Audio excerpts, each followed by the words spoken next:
Hoy nosotros vamos a indagar, vamos a recorrer otro ámbito particular de esta patología del hombre caído, que es de hecho el apartado en el que nosotros estamos concentrados últimamente, y corresponderá en particular a la patología del deseo y del gozo en el hombre caído.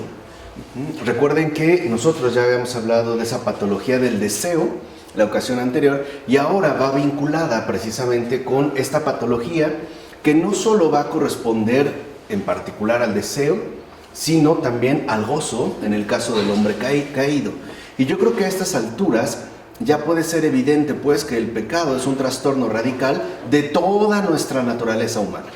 No se limita pues a la transgresión, por así decirlo, de algún planteamiento jurídico o alguna falta moral, sino que tiene en realidad una dimensión ontológica, metafísica, que es justo la que aquí hemos tratado de ir poniendo al descubierto. Ahora, para empezar ya, en este apartado, inciso D, en la patología del deseo y del gozo en el hombre caído, hablando del deseo pervertido del hombre caído, San Basilio el Grande escribe lo siguiente: el deseo es la enfermedad del alma.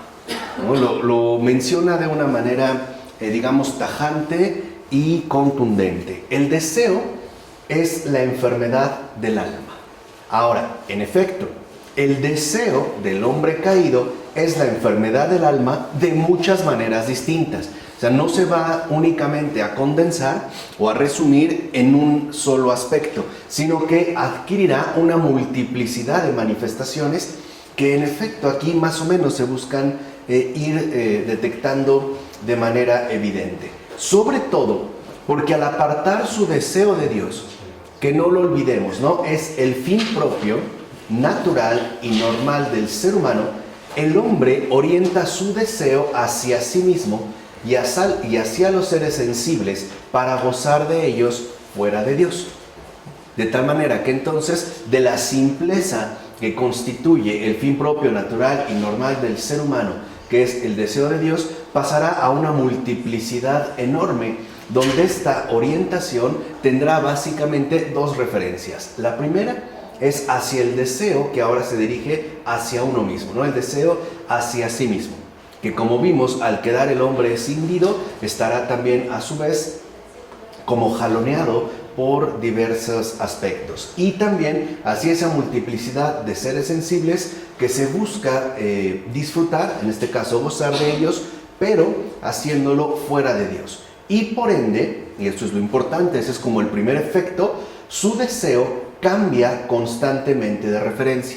Fíjense, ya no estamos hablando ni siquiera al campo propio de la complacencia del deseo, sino a la simple referencia. Ahí cambia. O sea, podemos decir que se vuelve este deseo inestable, variable, mudable, es decir, antinatural e irracional. Basta con pensar de qué manera nuestros deseos pueden cambiar de referencia, ¿no? A lo largo de nuestra vida, y en particular a lo largo incluso de un solo día. Como un deseo, por ejemplo, de algo muy concreto, puede simple y sencillamente como desviarse hacia otro objetivo de referencia. Por ejemplo, podríamos tener el deseo de un auto y después pasar del deseo a otro auto, ya sea de un modelo más reciente o bien de otro tipo, en este caso de automóvil. Y también ocurrirá en el caso de las personas. Es probable que nuestro deseo pueda dirigirse hacia una referencia concreta, en este caso hacia una persona en particular, y no obstante después este deseo se vea como desorientado o en todo caso referido hacia otra cosa, ¿no? Incluso en este aspecto referido hacia otra persona. Por eso es que, digamos que el rasgo general de nuestro deseo, que es justo como decía San Basilio el Grande, la enfermedad del alma, consiste en que nuestro deseo, para empezar, se vuelve inestable. No nos logramos mantener orientados hacia un solo deseo, y por lo tanto este deseo se vuelve variable. De tal manera que entonces nuestros propios deseos, al ser inestables, variables, también se convierten, en pocas palabras, en deseos mudables. Ahora, dicho de otra manera, y esta es la forma en la cual nosotros lo podemos expresar, al apartar nuestro respectivo deseo, es decir, nuestro humano deseo de Cristo, y entiéndase, ¿no? Al apartar nuestro deseo de la conformidad con el Logos, el ser humano deja de razonar y se comporta más bien de manera insensata. Es decir, lo que los padres llaman finalmente de una manera loca. Es pues, ¿no?, la locura que también se expresa a través de nuestro deseo. Por eso hablará San Máximo del impulso antinatural que arroja lo sensible al espíritu preso de la locura. Y aquí tendríamos pues algunos elementos que vale la pena destacar. El deseo, en efecto, como nosotros dijimos, es un impulso. Pero este impulso, en el caso del hombre caído, se torna antinatural, puesto que lo arroja ahora hacia lo sensible, que en principio estaba vinculado con lo espiritual, y por ende no había un conflicto de división o de pugna entre ambos campos, sino que podemos decir que la vivencia era netamente simbólica. Aquí ya no. Nuestra locura antinatural es que ahora el espíritu, preso de la locura, está orientado únicamente hacia la multiplicidad de lo sensible que ciertamente nos rodea, y que en efecto cada uno exigirá a su vez, es decir, cada uno de estos referentes sensibles exigirá la atención completa de nuestro respectivo impulso. O sea, lo sensible no comparte este impulso con algún otro sensible. Y por eso es que en efecto nosotros nos vemos como tensionados hacia múltiples objetivos de referencia. Por decir algo sencillo, si nosotros deseamos un auto, tendremos al intentar satisfacer este impulso que renunciar a la fuerza de atracción que ejercerán otros sensibles. En este caso, por ejemplo, otros modelos o bien otras alternativas. Y por lo tanto, nosotros nos moveremos en esta presión, ¿no? En esta presión, incluso, ¿no?, en este encarcelamiento de locura, donde lo sensible finalmente terminará como dominando a nuestro espíritu. Y es un impulso que hace que el ser humano viva un mundo al revés. Y que es justo lo que los padres también van a destacar. Las cosas pierden su orden correcto y sus verdaderas proporciones, ¿no? Detengámonos brevemente en esta cuestión del mundo al revés. ¿Qué sucede? Que hoy, al parecer, en nuestra condición real de caída, hemos perdido como una jerarquía auténtica, ya no de valores, sino una jerarquía simple y sencillamente de prioridades ontológicas o del estatus ontológico de las cosas mismas. Para nosotros, por ejemplo, en nuestra condición actual, lo sensible será en todo caso mucho más relevante y mucho más atractivo que lo espiritual, al grado de que podremos nosotros ponerlo en primer lugar. Por ejemplo, en nuestra relación con una persona, pudiera ser el caso de que nosotros prefiramos el estatus corporal de dicha persona a su verdadera orientación de corazón, ¿no? Preferiríamos, pues, en este caso, lo sensible, el cuerpo, a el alma de esta persona y todo, en efecto, lo que contendría.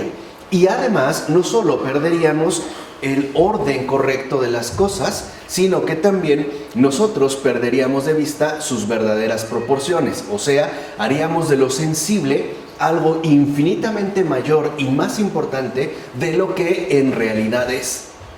Tenderíamos pues a vivir una especie de relación invertida con el entorno circundante. Y en efecto, el deseo trastornado del ser humano le hace preferir los seres inferiores a los superiores, lo segundo a lo primero, lo visible a lo invisible, y finalmente lo conduce a preferir lo indeseable y rechazar las cosas en verdad deseables. Entonces, si lo ven, este mundo al revés, que ya está presentado aquí de una manera bastante esquemática, nos conduce a una inversión de lo inferior y lo superior, de lo primero y lo segundo, de lo visible y lo invisible, lo cual no solamente se quedará en esta inversión del orden, sino que además nos dirigirá en último término, a preferir incluso lo indeseable y rechazar las cosas que en verdad serían deseables. Así, el hombre caído se pone a vivir en pleno delirio.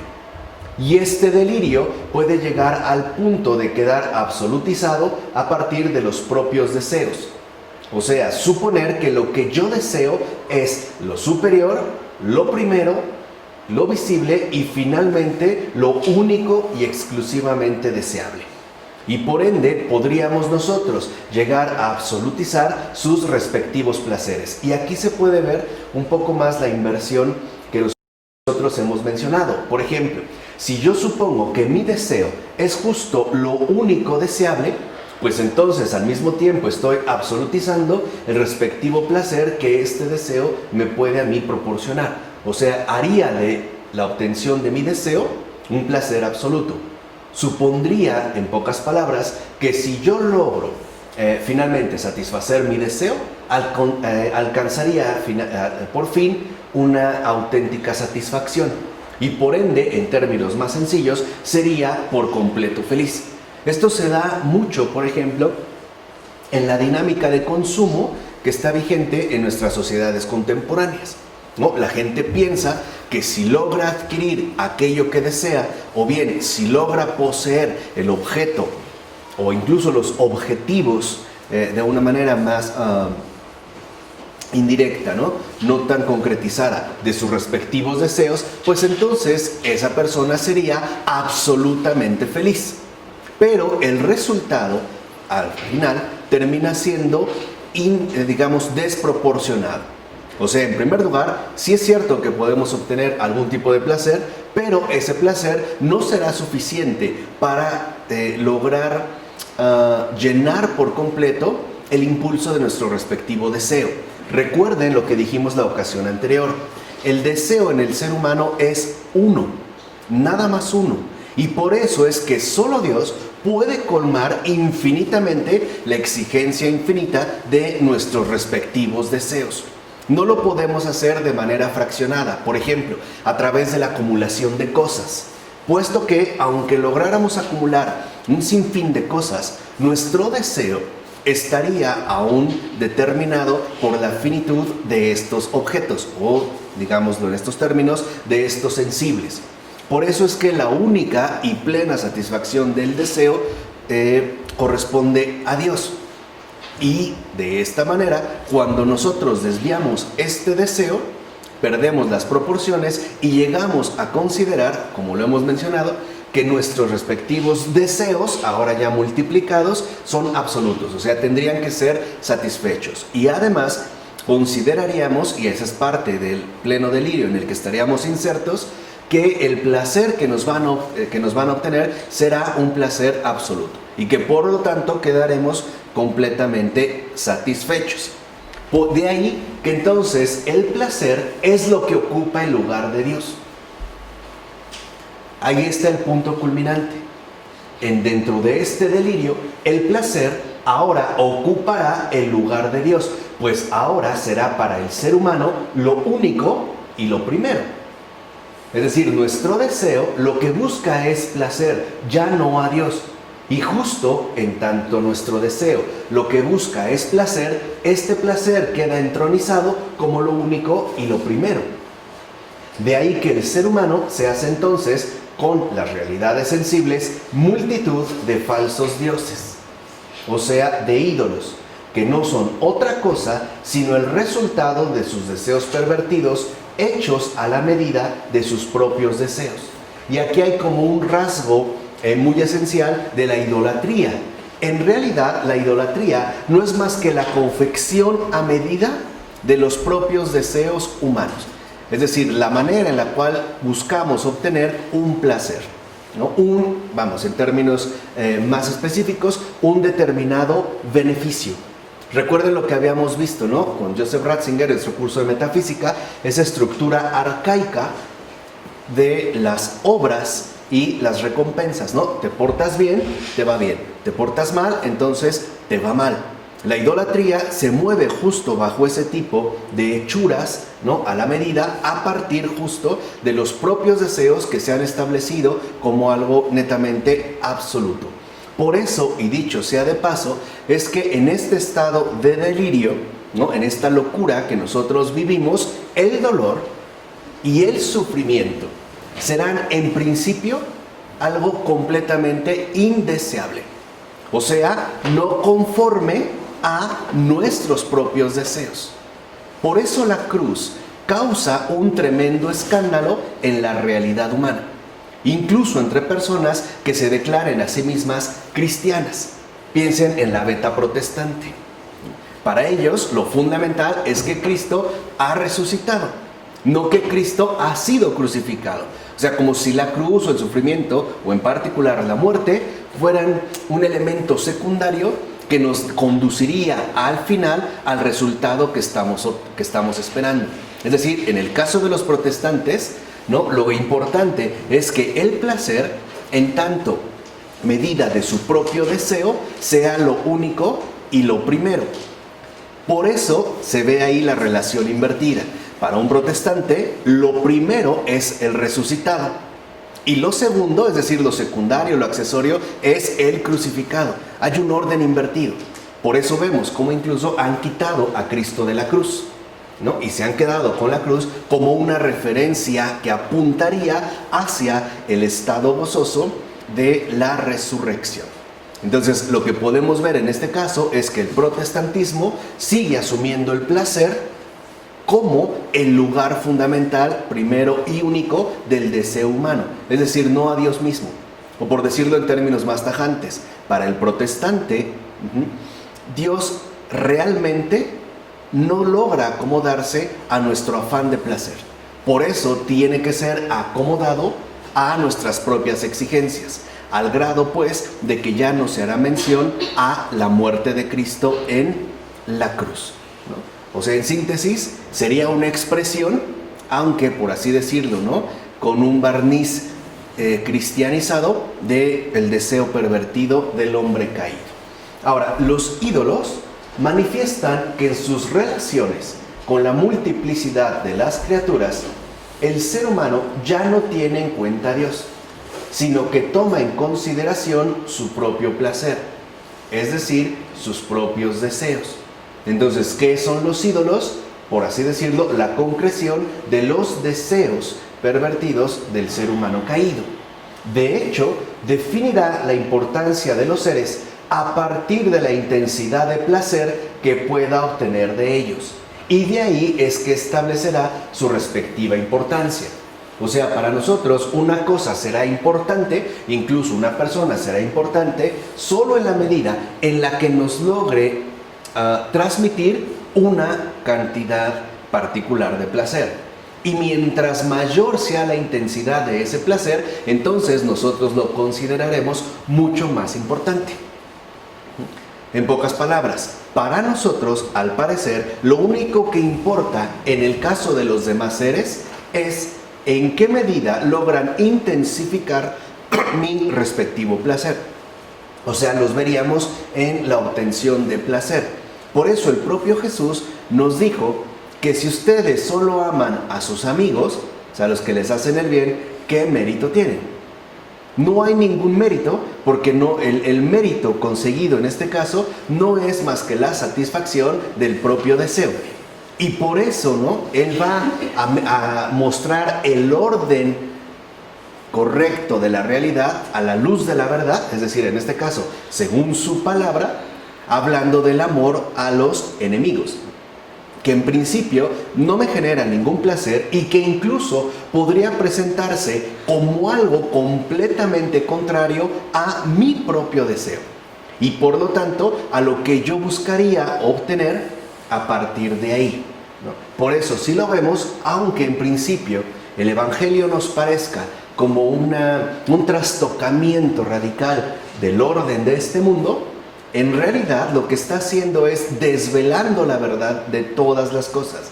O sea, el Evangelio nos muestra el error en el cual estamos inmersos, ¿no? O sea, el Evangelio nos pone al descubierto ese fenómeno sumamente complejo y sutil de errorización, del cual de hecho nosotros formamos parte. De ahí creo que ahora se puede ver de dónde partiría nuestra inspiración filosófica principal, ¿no? Viene del Evangelio, es decir, vendría de Jesús. Por tanto, el mundo se convierte en una proyección fantasmal de instrumentos de su humano disfrute. Y, como lo hemos mencionado, se trata siempre y en particular de un disfrute estrictamente sensible. ¿Qué hacemos entonces? Proyectar objetos de deseo con el firme propósito de obtener un placer cada vez más intensivo. Por eso haremos del mundo una proyección fantasmal de esos instrumentos, digámoslo así, ¿no?, pensados para nuestro humano disfrute. Es decir, que el mundo se transforma en una proyección de medios para satisfacer sus propias pasiones. Y si lo ven, esto es resultado del olvido de Dios.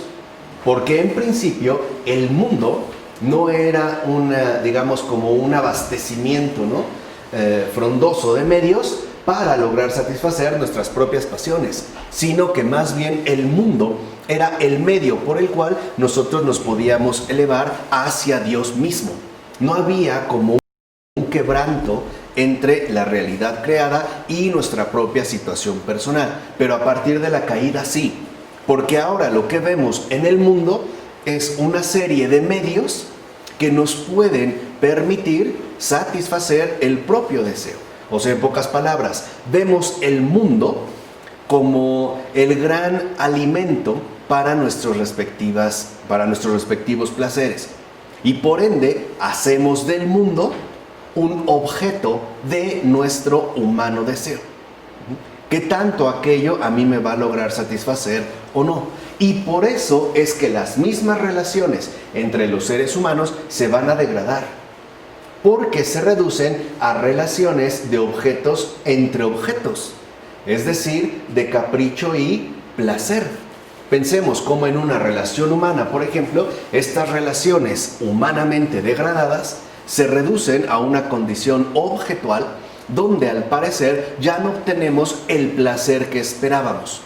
Puede ser por el paso de la edad, o sea, por el envejecimiento, por el embarnecimiento del cuerpo, o por el subir de peso, o simple y sencillamente porque ya no despierto, ¿no?, ese deseo de placer en la pareja que me acompaña. Pueden darse una serie de circunstancias que nos conduzcan a esta degradación. Por eso alguien, un filósofo del siglo XX judío como Martin Buber, escribirá un libro titulado Yo y tú, ¿no?, Ich und du, donde en efecto él menciona cómo las relaciones con el ello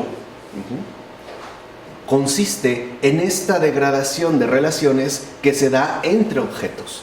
Y por lo tanto tendríamos que ser capaces de sobrepasar esta objetualidad para alcanzar el mundo o el reino de las relaciones personales, que ya no se dan entre cosas, sino en este caso entre personas, es decir, como lo menciona Martin Buber, entre tú y yo.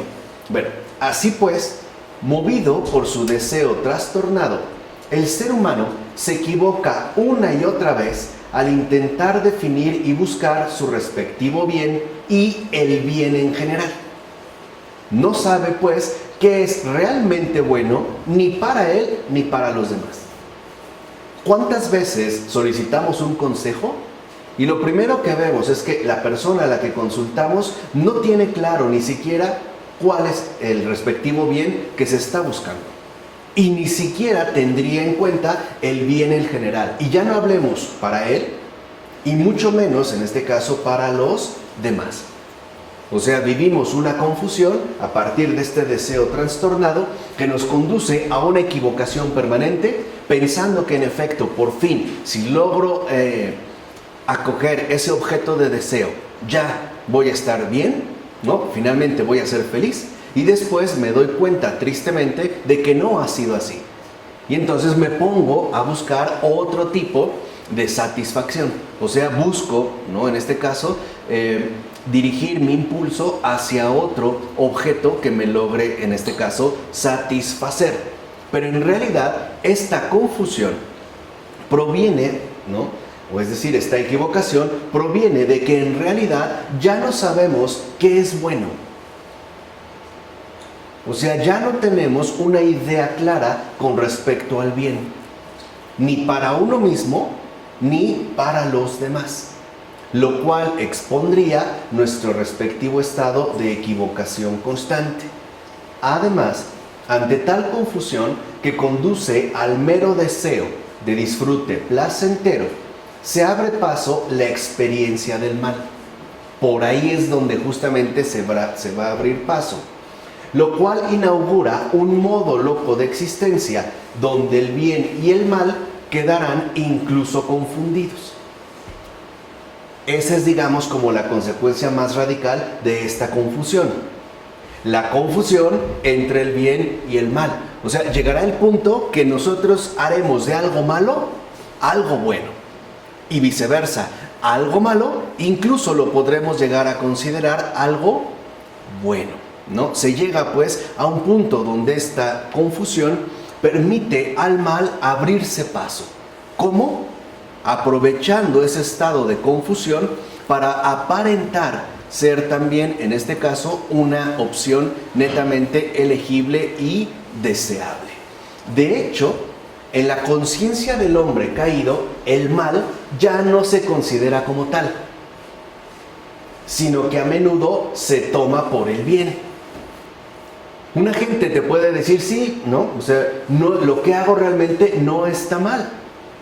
Es lo único que se debe hacer, o es lo único que se puede hacer, o yo no veo, simple y sencillamente, qué tiene de malo, ¿no? Piensen en algunos de los comentarios que la gente contemporánea suele hacer. ¿Qué tiene de malo, por ejemplo, vivir en unión libre? O no veo realmente qué tiene de malo el aborto, o qué tiene de malo ser infiel. O de una manera mucho más concreta, pero no por ello menos peligrosa, ¿qué tiene de malo mentir? O sea, no veo nada de malo en mentir, o en ser corrupto, o en sacar ventaja de las circunstancias, o simple y sencillamente en engañar a los demás. No veo qué tiene de malo, ¿no? O sea, no veo qué tiene de malo que aunque yo sea casado tenga un amante, si en mi casa no les falta nada, ¿no? Les doy todo. Vamos, soy un buen padre, ¿no? Los llevo a natación, los llevo a jugar fútbol, van a la escuela, etcétera. Incluso hasta me pongo a hacer por ellos la tarea. O sea, no veo qué tiene de malo esto. O qué tiene de malo drogarme. O qué tiene de malo ser deshonesto o hipócrita. No veo nada de malo en ello. Entonces, aquí es donde vemos ese estado lamentable de la conciencia del hombre caído. Pues en el estado de caída, el placer es lo que se convierte en único y exclusivo criterio del bien. O sea, ¿qué consideraríamos como algo bueno?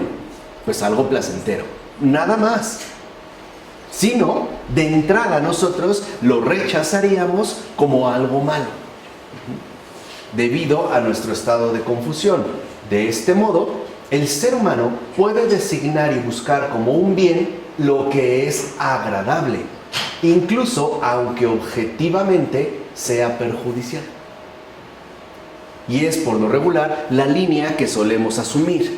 O sea, designamos algo bueno en la medida en la que estamos hablando de algo más bien agradable. Y por ende, etiquetaríamos de algo malo algo que en principio nos resulte desagradable. O sea, el criterio en todo caso del bien y del mal estaría dado a partir de nuestro propio deseo. Ahí es donde estableceríamos pues los criterios para hablar del bien y del mal. ¿Qué tiene de malo? Entonces dijimos, una infidelidad, si a mí me hace sentir bien, ¿no? Si me está otorgando un determinado placer, incluso me resulta sumamente agradable. No veo en realidad por qué tendría que rechazarse como algo enteramente malo, aun cuando objetivamente sea algo perjudicial. Por ejemplo, las personas que se drogan consideran que es justo la sensación agradable que les transmite lo que los convertiría en algo bueno, al menos según para ellos, aunque objetivamente nosotros nos podamos percatar de que se trata de algo perjudicial. Por ejemplo, empieza a mermar su salud. o se empiezan a estropear los dientes, ¿no? O empieza a robar, o empieza a tener conatos de violencia, etc. Aun cuando objetivamente se vea que es perjudicial, si a esa persona le resulta agradable, quedará empeñado en que es algo bueno, al menos para él, y que por lo tanto nosotros no seríamos capaces de entender lo que esa persona está sosteniendo. Ahora, y huir como si se tratara de un mal, ¿no? De lo que en verdad objetivamente es bueno para él. Por decir, a veces a una persona le quieren administrar un tipo particular de medicina a través de una inyección y no quiere.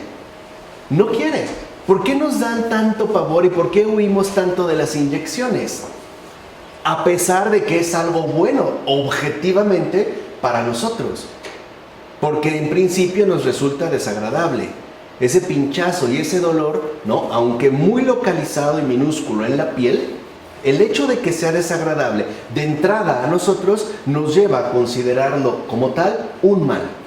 Y por lo tanto buscaríamos justamente huir de ello. O sea, vemos cómo esta confusión nos lleva al grado de huir del bien y asentarnos en el mal. Huir pues también, ¿no?, de lo que en verdad, es decir, objetivamente es bueno para él. Y solamente porque le produce un desagrado en el plano de su sensibilidad. ¿Qué me dicen? De beber una medicina amarga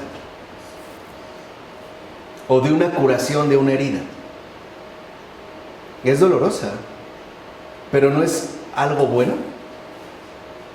Y a pesar de que es objetivamente algo bueno, nosotros buscamos rehuir de ello, ¿no? En pocas palabras, preferiríamos no. Hay personas que dicen, no, mejor prefiero quedarme así, me muero, a que me vuelvan a hacer una curación o incluso un parto. Yo conozco mujeres que han tenido un hijo y dijo, no lo vuelvo a hacer. Se acabó.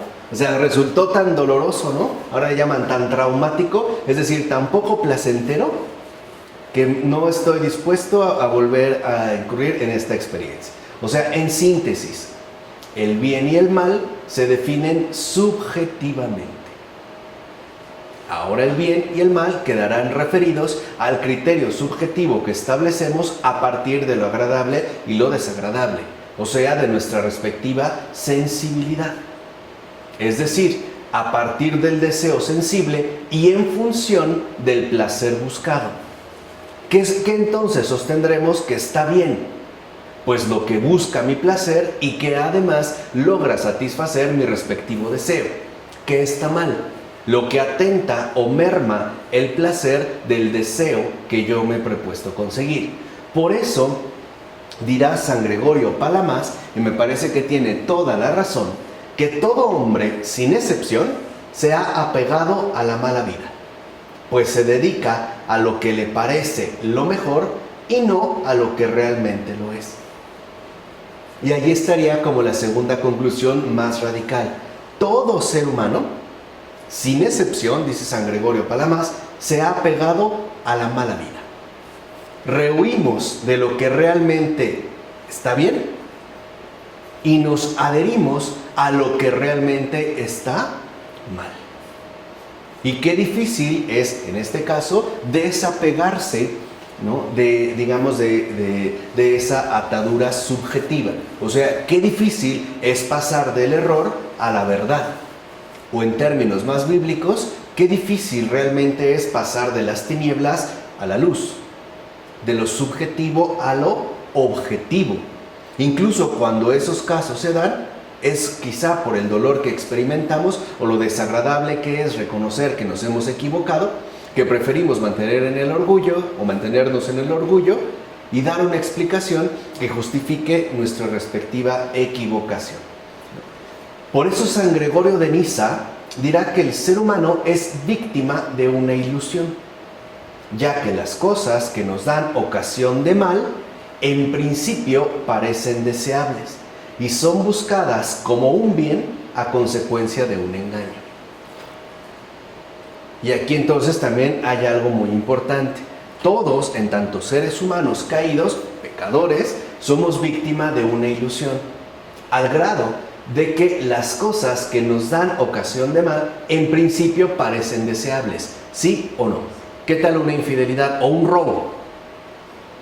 Cuando lo ves a la mano te resulta como algo deseable, ¿no? Incluso pensamos que si yo me robo esto, ¿no?, podré adquirir aquello. Y me parece sumamente deseable. O la persona con la que estamos tramando en el interior una infidelidad nos parece, ¿no?, la cosa más deseable del mundo. Y es justo por esta búsqueda, ¿no?, digamos, como es más bien esta apariencia de algo deseable, por lo que nosotros intentaremos buscarlo como si se tratara de un bien, pero en principio, como lo hemos mencionado, es debido a un engaño. O sea, en pocas palabras, somos víctimas de una ilusión, es decir, somos víctimas de un error. Y a tal grado podemos ser víctimas de este error que ya ni siquiera nosotros estaríamos dispuestos a aceptar, por lo menos no fácilmente, la verdad. Por eso es tan difícil comulgar con la verdad, porque para comulgar con la verdad hay que morir a uno mismo. O sea, uno tiene que atravesar su trido pascual, la crucifixión de uno mismo, el sábado santo, ¿no?, de este periodo oscuro, el silencio de Dios, y ahora sí, para poder resucitar a la vida. Es decir, para poder entrar en comunión con la verdad. Y añade San Gregorio de Niza que el mal esconde en sus profundidades, como una trampa letal, la muerte, y lo hace mediante una apariencia engañosa de bien, que es justo la estrategia que utilizó en el paraíso con Adán y a Eva. Para empezar, lo que les ofrece es un engaño. Pero es un engaño con apariencia de bien. Acuérdense, el cual se sintetizaba en ese seréis como dioses. Pero en realidad, ese engaño con apariencia de bien, en realidad es una trampa letal, que al final nos terminará conduciendo a la muerte. Cuando alguien te invita a hacer algo malo, ¿no igual te ofrece esa apariencia engañosa de bien? Oh, vente hombre, no va a pasar nada, te la vas a pasar bien, nadie se va a enterar, mira, pues es un ratito, lo disfrutamos, queda entre nosotros, cero celulares, no va a haber evidencias, bla, bla, bla. Pero curiosamente siempre hay un yo lo vi. O como dijo Jesús, no hay nada oculto que no llegue a saberse. Y al final nos damos cuenta de que esa apariencia engañosa de bien, y que es justamente lo que nos logró seducir, este bien, digamos, aparente que se le puso, escondía una trampa letal. Por eso presentará al maligno como un encantador, que literalmente hechiza a quien le hace caso. Y aquí me parece que también tienen toda la razón los padres de la iglesia. En este caso en particular, San Gregorio de Niza. Hay personas que han cometido crímenes horribles, ¿no?, y han dicho, a mí el diablo me dijo que lo hiciera. Como si estuviera presa de un determinado encanto, ¿no? Un hechizo, pues, un hechizo maligno. Pues hace brillar la presentación exterior de las apariencias y como un charlatán seduce nuestro gusto y deseo por algún placer de nuestros sentidos. Ahí es donde aparecería ese hechizo diabólico que suele, ¿no?, ejercerse contra nosotros de manera bastante frecuente. Hombre, no pasa nada. Al contrario, esto puede ser todo un bien. Si hacemos esto, por decir, si matamos a la abuela, ¿no?, nos podemos quedar con su herencia, su casa, etc. Además, si una vez la hayas matado, te vas a quedar con la herencia, con la casa, etcétera, pues imagínate lo que puedes hacer con esta casa. Igual y la vendes y te compras 2 departamentos chicos y entonces rentas uno, te quedas uno, vives de tu renta, bla, bla, bla, bla, bla, bla. Y quedamos enganchados,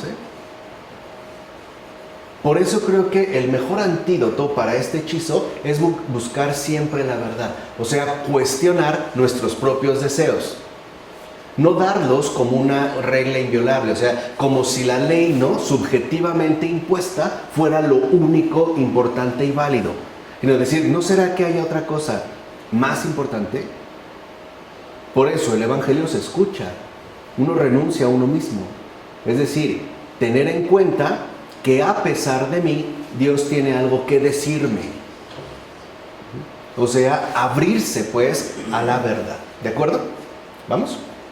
Así pues, el hombre caído, dominado por esta ilusión fantasmagórica, entiéndase diabólica, habita un mundo de apariencias y falsedades. Como bien lo expresó uno de mis literatos favoritos, Nikolai Gogol. Si ustedes leen a Gogol, verán que tiene un don particular para describir esa ilusión fantasmagórica.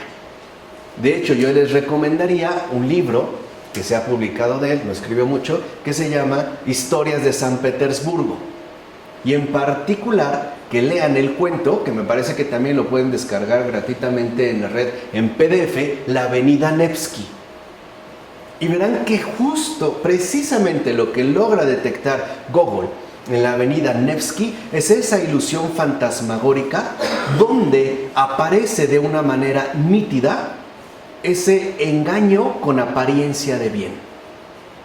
Y él lo hace a partir, digamos, de un pasaje ordinario de la vida moderna. Una avenida Nevsky, en México sería, imagínense, la avenida Reforma, ¿no? Que en el transcurso que va de la mañana a la noche, donde pasa gente muy bien vestida, él dice que con patillas muy bien cepilladas, era la moda de la época, muy bien vestidos, pero que en realidad nosotros solo vemos ese mundo de apariencias y falsedades porque si nos adentráramos a lo que realmente hay detrás, quedaríamos sumamente sorprendidos. Y es lo que él denuncia. Aparte lo hace de una manera muy cómica, por eso me gusta, ¿no? Es como satírico, pues. Y de esas historias de San Petersburgo, después podrían leer ese otro cuento extraordinario que se llama La Nariz, donde en efecto el personaje principal, un día en la mañana al tomar el desayuno, en el reflejo de la cuchara, se da cuenta de que no tiene nariz. No tiene nariz. Entonces le pregunta a su esposa lo regaña y lo calla porque le dice que de seguro la perdió en una más de sus borracheras. Esta persona está cruda, ¿no? Y lo más curioso, ¿no? Lo más gracioso del caso es que a esta persona lo que realmente le preocupa no es tanto la ausencia ilógica de una nariz, sino cómo se va a poder presentar así a la cena de la siguiente noche. O sea, lo que realmente le acongoja es ese mundo de apariencias y falsedades del cual se ha vuelto partícipe. Y empieza a idear, dice, bueno, puedo llegar con un pañuelo, pero ¿qué sucede al momento de comer? Me veré muy ridículo si lo estoy levantando para meter rápido la cuchara, o qué pasará con el brindis, ¿no? O puedo a lo mejor llegar con una especie de bufanda, pero ¿qué hay si quiero fumar un cigarro? Cosas por el estilo. Entonces, lo que retrata justamente Gogol es esa hechicería diabólica que parece estar impregnada en nuestro mundo desordenado. Sobre todo y en particular en la medida en la que nuestro placer está limitado única y exclusivamente a nuestros respectivos sentidos. Por eso, en serio, lean a Gogol. Además de que sí, estoy convencido de que debería de ser una lectura prácticamente obligatoria, particularmente para los adolescentes. Para estos, ¿no?, adolescentes, jóvenes, que están, digamos, ya muy cerca de insertarse de lleno en ese mundo de apariencias y falsedades en el que nos encontramos. Y aparte se van a divertir. Pero, digamos, algo importante aparecerá. Bueno, ahora, y llegará incluso a considerar que ningún bien existe fuera de tal ilusión. O sea que lo único que está bien es lo que yo he querido, lo que yo he decidido, y es decir, mi subjetividad. Y esto trae consigo un estado delirante que en realidad queda establecido a partir de la propia decadencia del deseo. Y esto es importante por dos razones. Primero, porque este apego a la mala vida proviene en efecto de la decadencia del deseo. ¿Qué quiere decir? Que es justo por la decadencia del deseo que nuestra vida humana puede llegar a degradarse enormemente. Por poner un ejemplo, hay personas que están con otra persona por el simple hecho de que pueden a lo mejor dormir a veces con ella, o para no sentirse tan solos, a pesar de los malos tratos que reciban. o de las humillaciones e incluso de las agresiones físicas, violentas, etc. Con esa migaja se conforman, porque al menos les brinda algo de placer. O sea, al menos en su dimensión sensible se podrían sentir más o menos satisfechos. Es decir, su respectivo placer se podría ver más o menos atendido. Aunque claro, si llegara otra oportunidad que intensificara este placer, pues entonces dejaríamos esta opción y nos iríamos con aquella otra. Pero el criterio seguiría siendo algo estrictamente subjetivo. Por eso a veces muchas personas nos pueden preguntar, ¿por qué no lo dejas? ¿O por qué no la dejas? Y no encontramos como claro el por qué no. Es más, a veces sé que lo tendría que hacer, pero no lo hago. Y no entiendo por qué. Bueno, ahora queda claro por qué.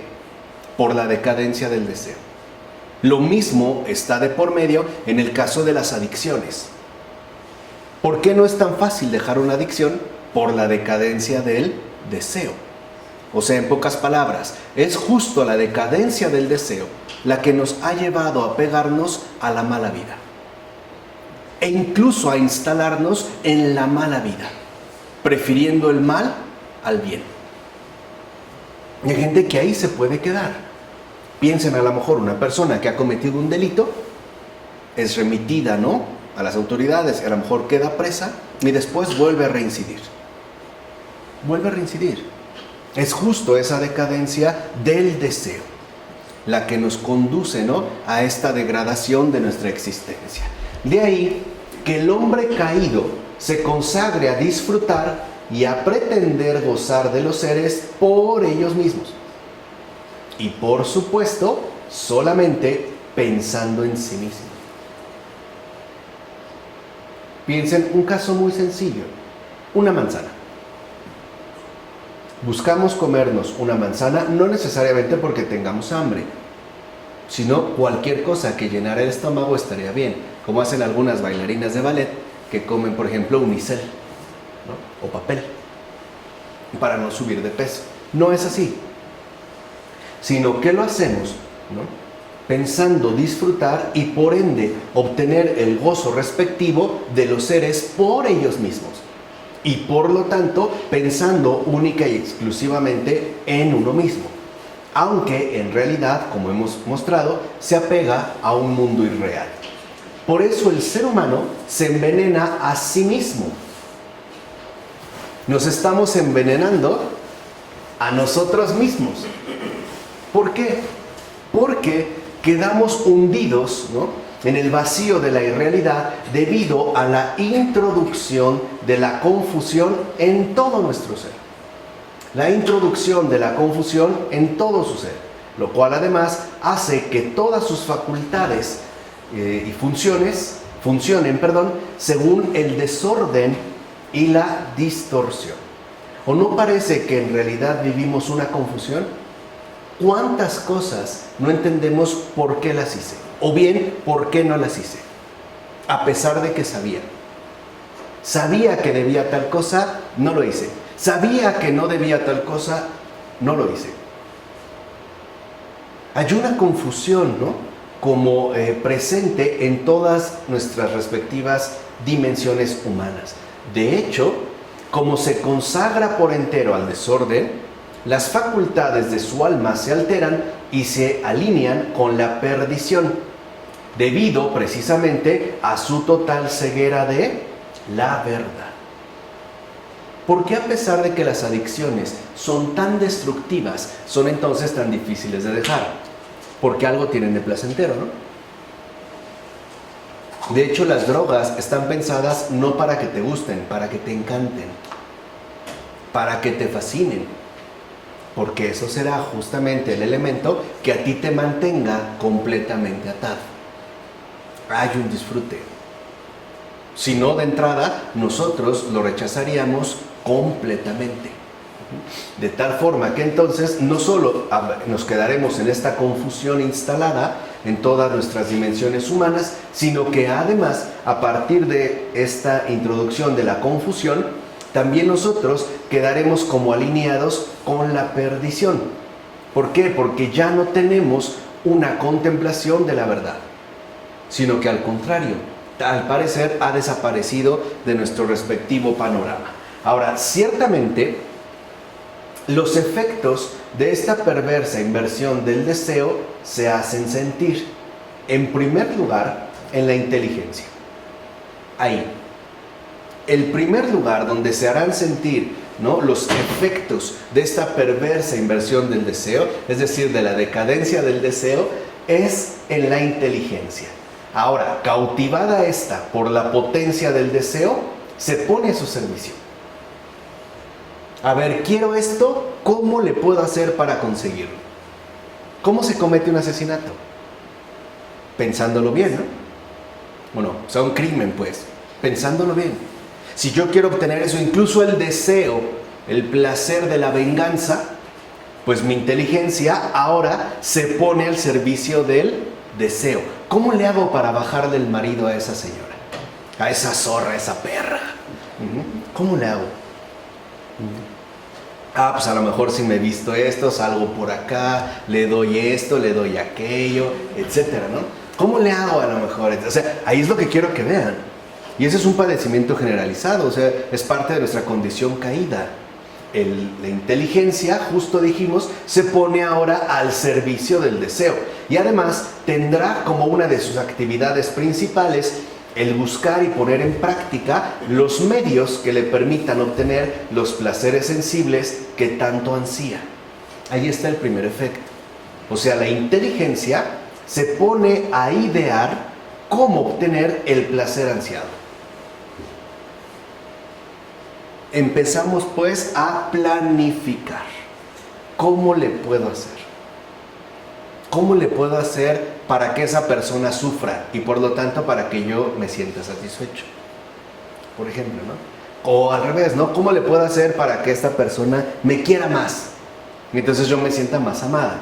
O sea, igual, ¿no? Atendiendo al deseo propio. Entonces la inversión queda clara. Ahora nuestra inteligencia está completamente volcada hacia el deseo, al grado de que está a su servicio. Y si el deseo, que como dijimos, ¿no?, es apremiante, pues entonces la inteligencia, asimismo pervertida, buscará ciertamente encontrar los medios para que se pueda obtener ese placer sensible que tanto estamos deseando.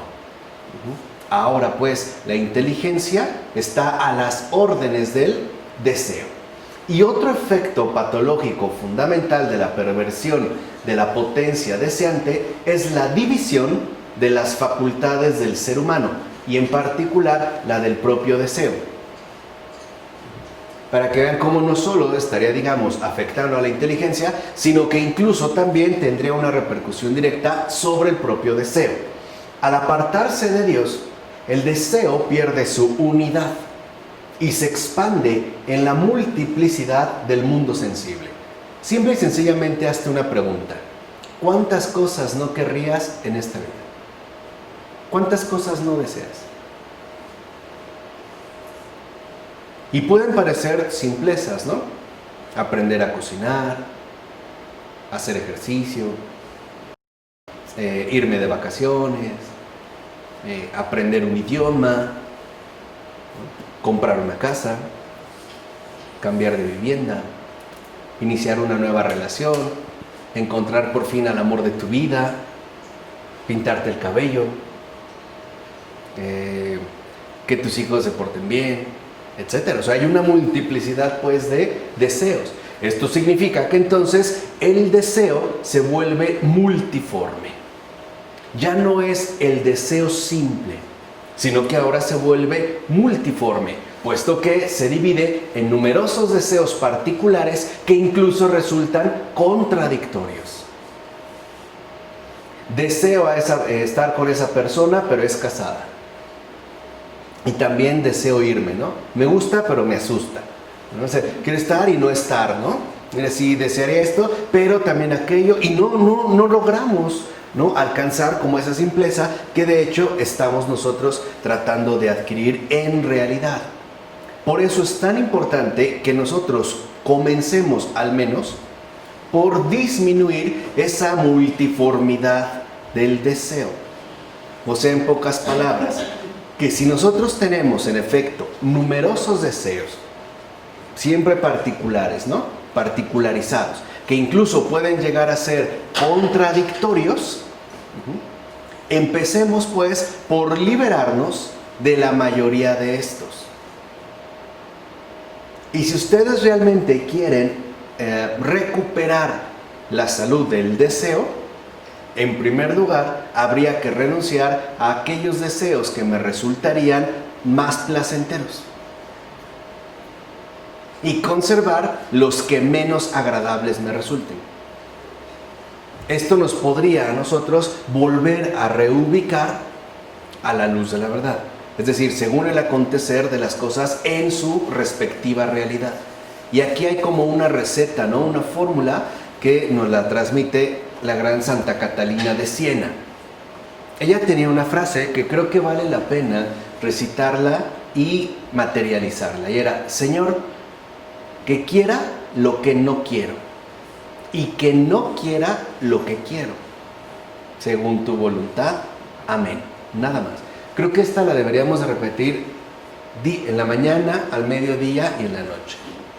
Señor, que quiera lo que no quiero y que no quiera lo que quiero, según tu voluntad. Amén. Esto nos ayudaría pues a reenmendar esta degradación, esta decadencia del deseo, ¿no? Ahora, como señala San Atanasio, presa del placer, el alma se pone a procurarlo de muchas maneras. ¿O no? Ya tengo placer en esto, pero bueno, ahora hay que buscar una manera de volver a reintensificar ese placer. Y nos pondremos a buscarlo de muchas maneras. Y así se ve arrastrada, ¿no?, el alma de un lado para otro por sus múltiples deseos. O sea, que el alma entera se dispersa por doquier y se divide constantemente. Y ahora quiero esto. No, ahora ya no quiero esto. Ahora ya quiero otra cosa. Y luego al último momento, no, mejor ya no, mejor aquello. O sea, ni siquiera logramos mantenernos fijos en un solo deseo. ¿Cuántas veces nos preguntaron, ¿qué quieres? Pues quiero pastel de chocolate. No, mejor flan. No sé, ya no sé ni qué quiero. A ver, espérame. No, y luego pedimos finalmente el pastel de chocolate y cuando lo comimos nos sentimos mal. No, mejor hubiera pedido fresas con crema, como las que se está comiendo ella. Y nunca quedamos satisfechos. Eso es parte de nuestro delirio, y eso es algo que todos padecemos de una o de otra manera. Y la inteligencia entonces se expande en diversas direcciones, derramándose y dispersándose a cada momento según la complacencia sensible. Por ejemplo, estamos, no sé, en la casa tranquilamente cocinando, preparando el almuerzo, qué sé yo, y de repente nuestra inteligencia nos lleva por múltiples direcciones tratando de reanimar de algún modo u otro algunas circunstancias o vivencias que nos hayan resultado particularmente placenteras. Y cuando volvemos a la realidad, pues ya no nos gusta. Cuando me veo en una foto, lo delgada que era, ¿no? Tenía cintura de avispa, una cinturita así, y ahora me veo en el espejo, pues sí sigo siendo una avispa, pero sin cintura, ¿no? Cortada a la mitad, ¿no? Nada más se quedó la parte baja, ¿no? El abdomen, pues, ahí, ¿no? Es importante, o sea, el hecho de que veamos cómo estamos también profundamente afectados por esa dispersión. Porque de fondo, en efecto, lo que buscamos, en primer lugar, y además como lo único importante, es nuestra respectiva complacencia sensible. Esto se ve muy particularmente en los alimentos, ¿no? Podemos ser muy exigentes con el paladar. Si algo no tiene a lo mejor el sazón que nos gusta, lo rechazamos como algo desagradable, incluso como malo. Podemos decir que esa persona cocina muy mal, pero en realidad cocina muy mal porque no me logró satisfacer. Aunque sí hay casos que objetivamente está muy mal, o sea, por más que le busques. ¿Se entiende? Algunas cosas son pequeñas. Ahora, por eso la inteligencia y en realidad el alma entera, primero, se ve arrastrada en un flujo incesante. Y segundo, se ve por tanto agitada sin descanso, lanzada de un lado a otro sin encontrar reposo. ¿Cuántas veces llegamos finalmente en la noche a la cama y nos pusimos a pensar todas las cosas que tenemos que hacer mañana? Y todo lo que no he hecho, todo lo que tengo pendiente, y todo lo que me falta, y no sé qué. Y estamos, ¿no?, rebotando como de un lado a otro sin alcanzar auténticamente el reposo. Por eso muchas personas padecen insomnio. Es justo por ello. Es por la agitación interior en la que se encuentran. Es decir, se ven arrastradas en un flujo incesante que no nos permite alcanzar un momento real de descanso. Estamos como en permanente agitación. Es más, esta agitación asimismo se materializa, porque recuerden que nosotros somos totalmente espíritu y totalmente cuerpo. ¿Cómo lo podemos ver? No nos acomodamos, nos acaloramos, me quité la cobija, ya me dio frío, me la puse, me pica la almohada, la volteo, me volteo, estiro la pierna, me quito los calcetines, me pongo calcetines, me llamo al perro, bajo al perro, etc. O sea, no estoy tranquilo. No puedo estar tranquilo. Y eso es parte, ¿no?, también de los efectos que padece nuestra alma. Además, el ser humano verá profundamente defraudada su expectativa de gozo, ya que en cuanto ha hecho la experiencia del placer sensible, el dolor hace su aparición. Fíjense, esto es bien importante, ¿no? El ser humano, a pesar de ello, de todo, de su deseo, y en particular, ¿no?, de lo que hemos mencionado, su decadencia del deseo, verá profundamente defraudada su experiencia de gozo. Ya que en cuanto nosotros, pero es inmediato, en cuanto nosotros hemos hecho la experiencia de placer sensible, el dolor aparece. Y es de inmediato. En efecto, el hombre aprende por experiencia que a cualquier placer le sucede el dolor. Subrayas al máximo.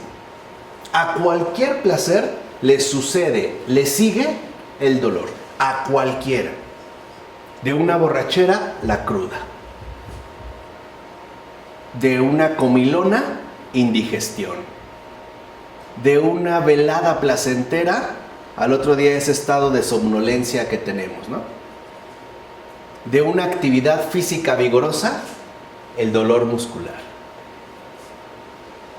De una visita entrañable que queremos mucho, el dolor de que se tiene que ir o su partida.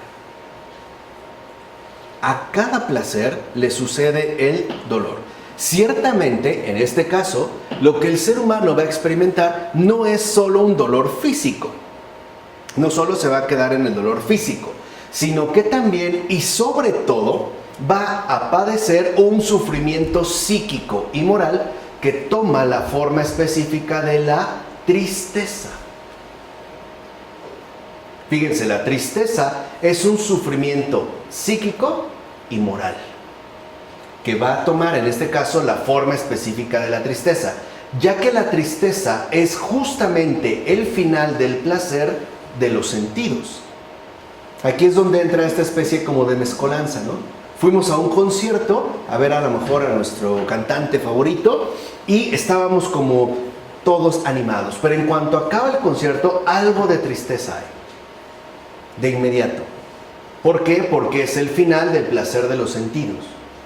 Y por lo tanto, será un sufrimiento psíquico y moral. Y dicho final comienza a generar tristeza de alma. Entonces vean, pasamos de lo sensible a lo anímico, de lo visible a lo invisible. Se acabó el placer sensible y comienza esa tristeza. Pero además es este final del placer sensible lo que va a empezar a generar tristeza de alma.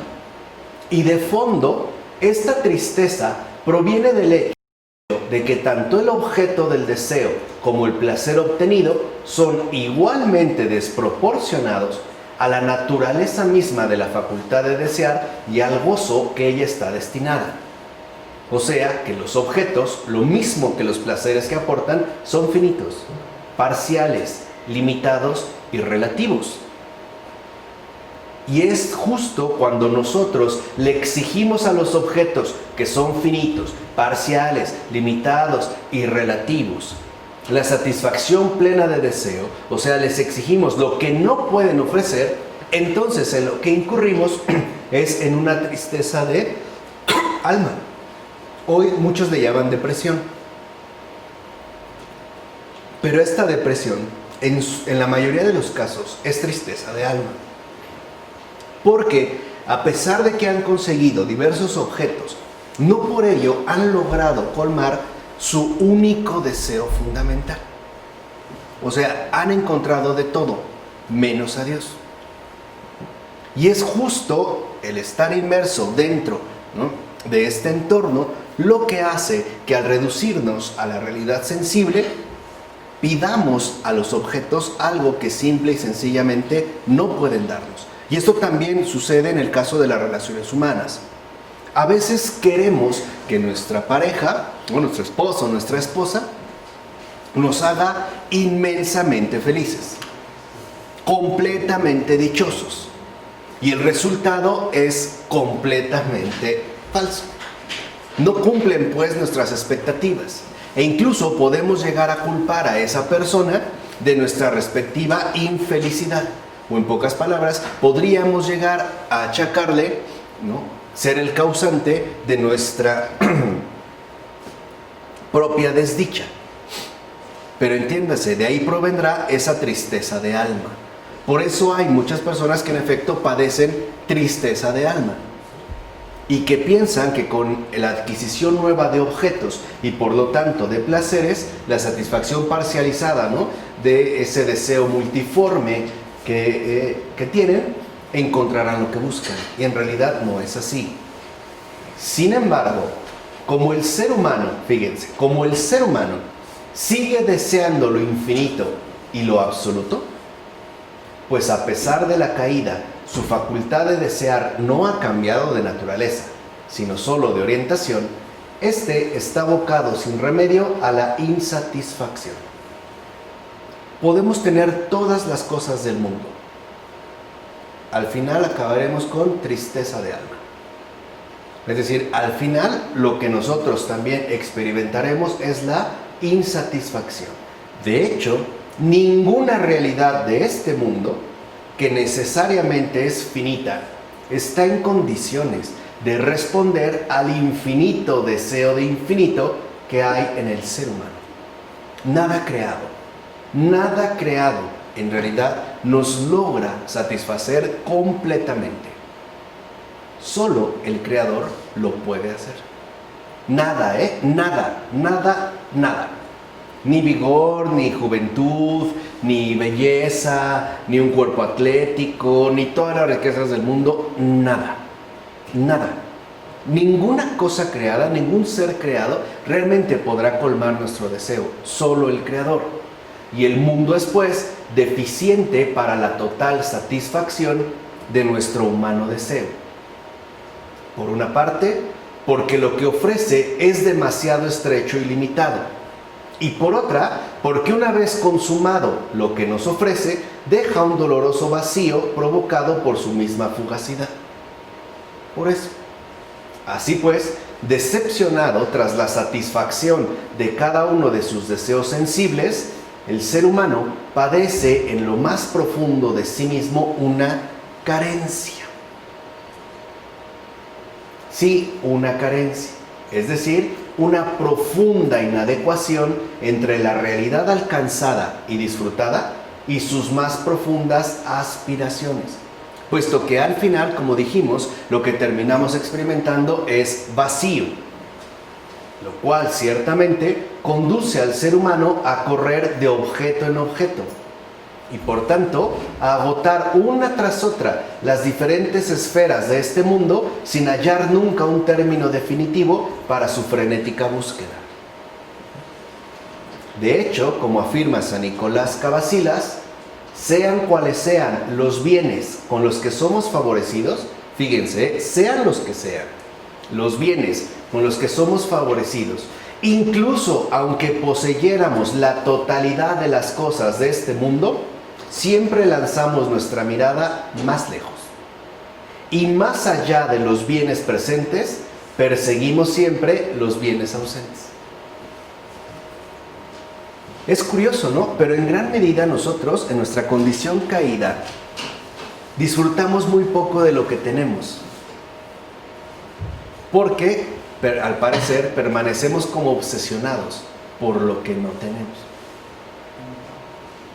No me baso en lo que sí poseo, no en los bienes presentes, sino que más bien, al parecer, ¿no?, me obsesiono con los bienes ausentes.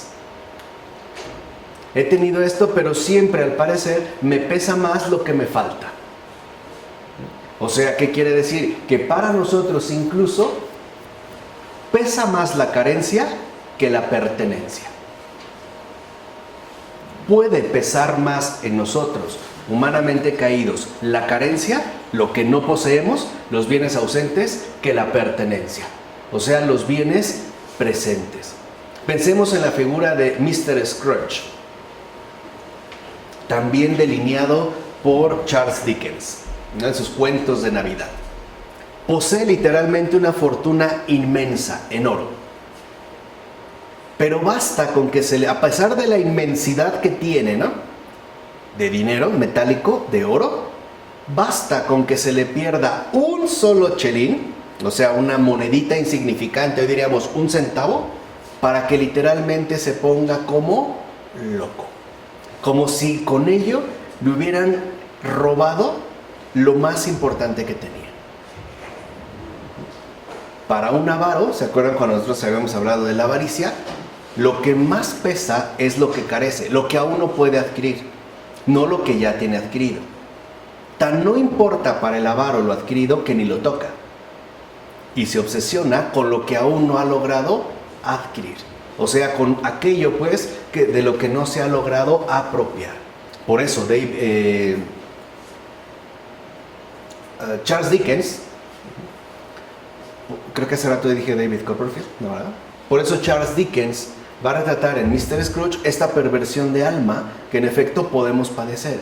Y sobre todo, esta deformación que produce el vacío, ¿no?, esta decadencia del deseo, y sobre todo esta falsa orientación que nosotros dirigimos y que en último término terminan degradándonos cada vez más y más, al grado de que nada sacia nuestro deseo, nada aplaca nuestra sed de dicha.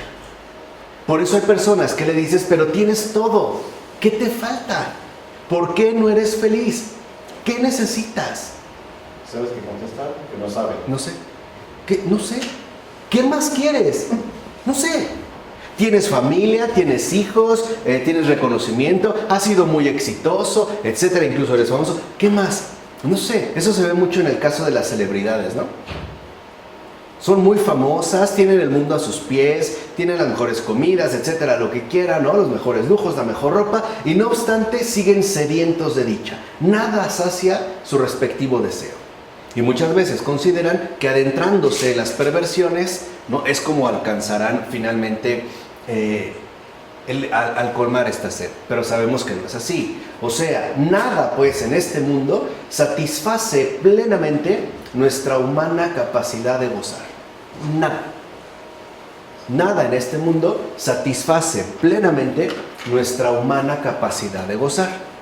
En consecuencia, el ser humano caído vive en un estado lamentable de frustración permanente, es decir, de insatisfacción ontológica perpetua. Nunca, al parecer, nunca estamos satisfechos. Siempre algo falta, ¿no? Como cuando alguien adquiere un bien, por ejemplo, un bien inmueble, ¿no? Lo adquirimos y nos gustó, pero ya estando ahí ya no tanto. Ya quisiéramos mejor la casa del frente, o la de la esquina, ¿no?, o la de la vuelta, o la que acabo de ver al pasar por una calle, ¿no? Y lo mismo, tengo novio o novia y al principio va, pero después ya no, mejor sería esa persona, o esa otra persona, o hubiera hecho esto en lugar de aquello.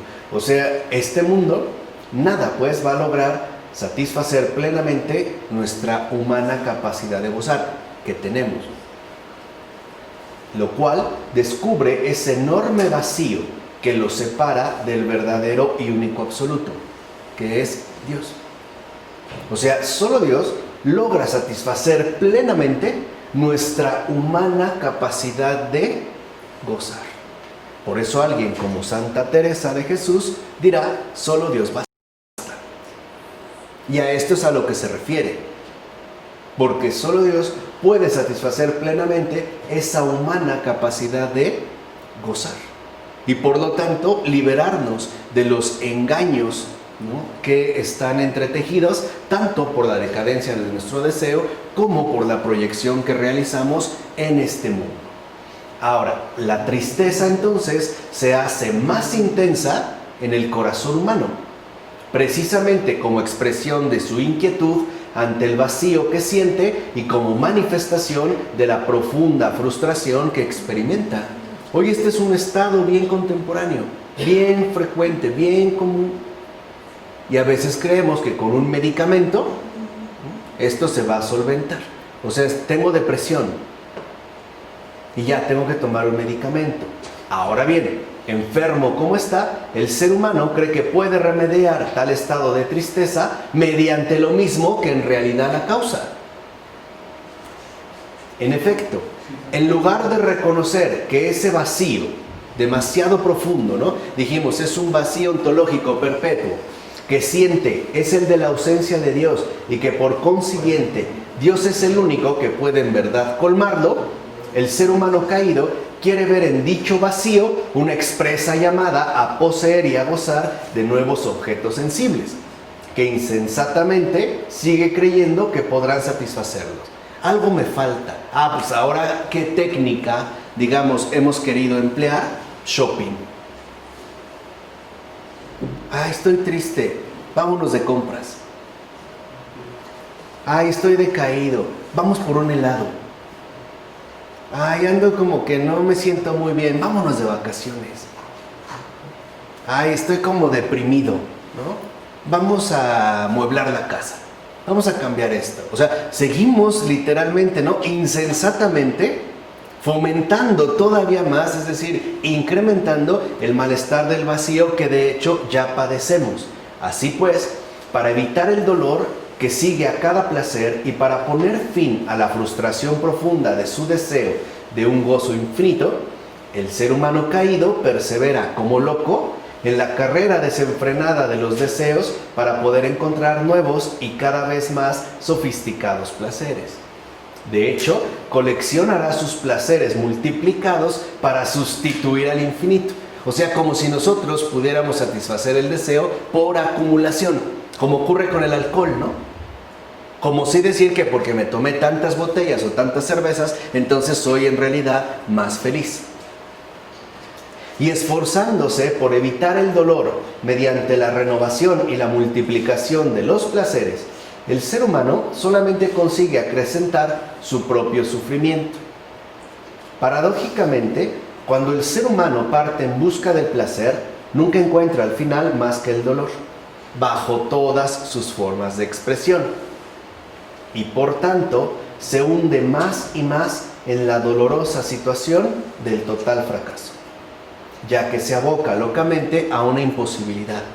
Y en eso es justo en lo que al parecer estamos insertos insensatamente, es decir, como locos, en la imposibilidad.